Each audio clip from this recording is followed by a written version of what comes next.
There is a right way and a wrong way to do this. Now, I will tell you that this is going to be a long video, and if you just want to see the right way to disclose a disability, just skip to the end. I have an email template you can use. But you don't actually have to disclose your disability. There's a better way of doing this, and I want to take the care to explain it properly because it might save someone's job. So buckle up, here we go. Disabilities are protected in all 50 states. If you have a disability and your employer has at least 15 or more employees, 5 in the state of California, then they must provide reasonable accommodation so long as your accommodation doesn't cause an undue hardship. Now, side note, they don't get to just say, oh, it causes an undue hardship, so we're not going to accommodate you.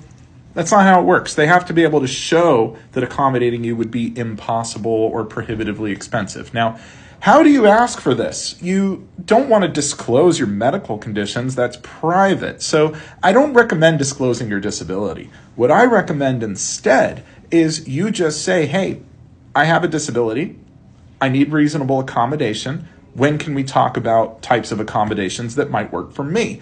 The next step is something called interactive process. That's where the employer has to sit down with you and figure out, okay, can you still do your core job duties? If the answer is yes, then what work restrictions do you need? What help? What special tools? What work schedule? Do you need some time off to go to doctors? I mean, reasonable accommodations come in many shapes and sizes. So the first step that I would take if it were me is I would get a note from my doctor basically saying, hey, Attorney Ryan's a patient under my care and he needs reasonable work restrictions. Here are the things that Ryan shouldn't be doing at work because of his disability. No diagnosis necessary. I would then attach that to an email to my boss explaining my need for reasonable accommodation. And I would save a copy for myself because here's what happens next.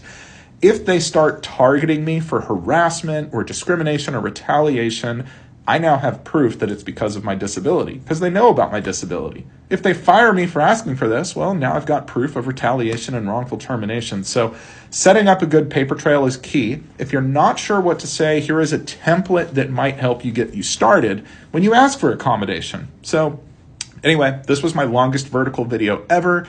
I don't expect it to do particularly well, but I certainly hope that whoever needs it sees it. Thanks for the question.